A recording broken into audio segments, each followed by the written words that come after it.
Congratulations on the purchase of your Conquest motorhome. My name is Caleb. I'll be doing an orientation with you today. We'll head around here to the side. Right down here in this first compartment is where your battery is located. You see you got your one battery up there. Next to your battery, right here, you have a solar plug. So if you have a portable solar panel, you can plug it in right there and it'll trickle charge your battery. Then right here you have your generator. You can start it from inside or outside. It's a little easier if you start from the outside because you don't have to come out here and mess with anything. So you can remove this panel.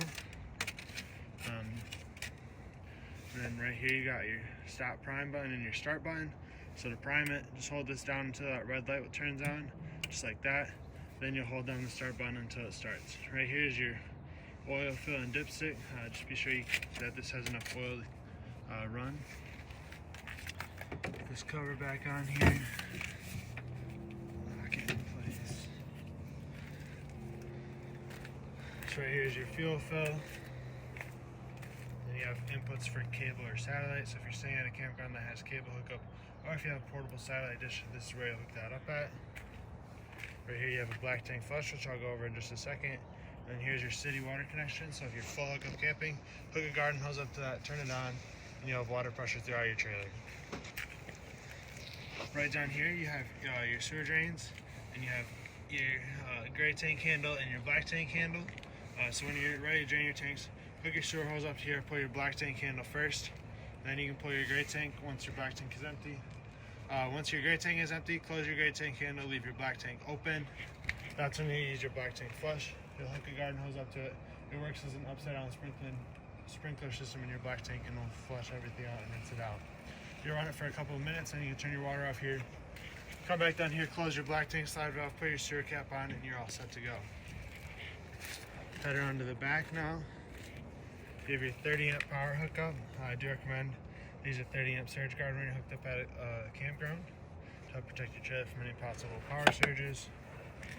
Right back here through this little cap, you have access to your two low point drains. That's that red and blue line, and then that white line back there is to drain your freshwater tank. And then this little cap here will just screw in that opening to close it off. You have an outdoor shower. There will be a blue hose that quick connects into here, and you'll have hot and cold water out here. Next to that, you have your freshwater tank fill. So if you're rustic camping, you'll fill your freshwater tank, and then you'll use your water pump to draw the water from your freshwater tank throughout your trailer. You have a ladder on the back here so you can access your roof and do your maintenance. There's a backup camera built into your light strip up there, and you do have a spare tire with the cover back here as well. Head over to this side now. You got a nice big storage compartment. You got your starter kit. This is that blue hose that will connect to your outside shower, and then you have your 30 amp power cord. You have a couple of outlets here. So you want to hook something up outside. You have your furnace exhaust vent right here. This does get very hot when you're running your furnace, so you want to be sure that you don't block it or touch it. Right down here is your propane. So you'll use this, if I can get this off, you'll use this and this to fill it, and then right here is where you'll turn it on, and you can check how full it is right here. Above that you have your water heater. Nice, my bad. This is gas and electric. There's a switch for it right down here to turn it on electric. Your water heater has a metal tank, so they use an anode rod. Over time, this anode rod will corrode. That's also your plug. You'll put it in here, tighten it down, and then you can turn your water on. Before you turn this on, gas or electric, you do want to be sure that it's full. So to do that, you can pull on your leaf valve here. Water will come out, or you can open up the hot side of one of your sinks inside. Yeah, it's gas or electric. You can run one or the other individually, or you can run them at the same time. When you're all done with it, ready to drain it, just take your anode rod out. The water will drain out right from here.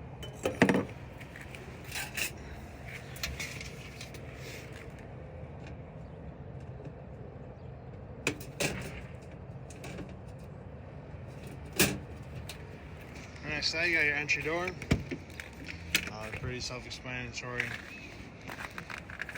And then you have your front cab here.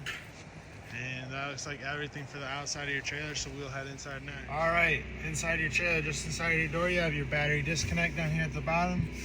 So if that's in the on position like that, you'll have 12 volt going through your trailer. If you turn it to the off position, it'll shut all 12 volt off to your trailer. If you want your batteries to charge when you're running off your generator, if you're plugged in, or you're going down the road, you do have to have it in the on position. You got a light switch down here as well. These will do some of your overhead lights. Come up here, you have your control panels over at the side here. You can check the levels of your gray, your black, your fresh tank, and your battery. Just push the button down. As they charge or as they fill, these will light up. You can see your generator, right now it's running. So you can see how many hours it's got. You got some light switches here. And then you have the switch to turn your water heater on gas. So the switch for electric is on the water heater like I showed you before. You have the switch for your water pump. So if you have that fresh water tank filled, turn your water pump on. That'll draw the water up from your fresh tank throughout your trailer. This is your switch for your awning. So hold down in to run it in, hold down out to run it out. Pretty self-explanatory. Head into your kitchen area now. You got your sink, your standard turntable microwave. You have a fan and a light above your stovetop. You have this glass cover for your stovetop. Just fold it up and out of the way when you're ready to use it.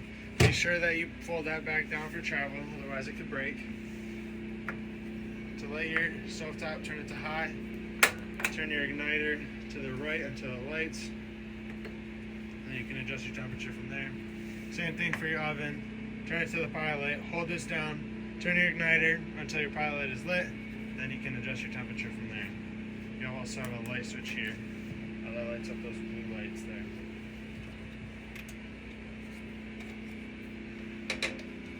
You have a 12 volt refrigerator right here. So this does not run off of propane. It's just electric. Your bed in the back.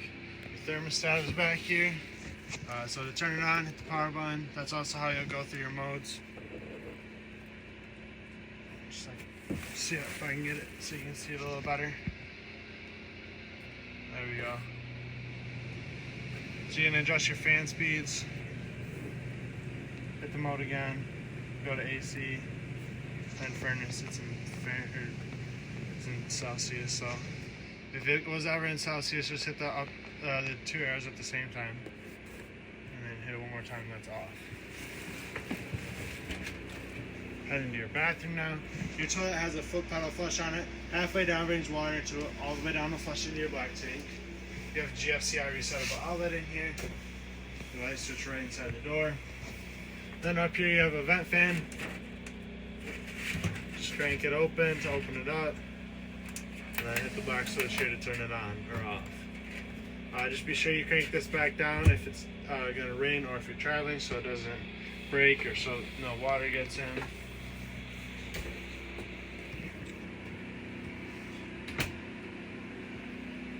You have your booth right here. This can turn down into a bed. I believe this table will fold down or slide down, and it'll rest kind of on these ledges here on both sides. And you'll use these back cushions to fill in the gap and turn it into a bed. Then you got your bunk up area up front here. This piece here is removable, so you can get in and out of your driver's area a little bit better without hitting your head. But you got some hooks on here for a ladder. Your ladder is mounted up right there for storage. You do have a location for a TV here. Choose a stud finder so you can find the correct location. And then up at the top, you got your hookups. Everything is labeled here. Right here, you got your antenna booster. So if that green light's on, you'll be able to get local channels. If you're hooked up to cable or satellite, push the button next to it, and then you'll be able to get those cable or satellite channels.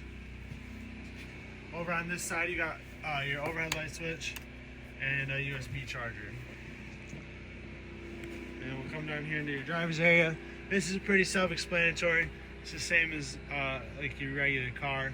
So you got all your normal controls over here. You got your normal temperature controls. And you have a nice touchscreen radio here. This is also the screen where you will be able to view your backup camera. So once you put it in reverse, your backup camera will pop up here, and you'll be able to see that.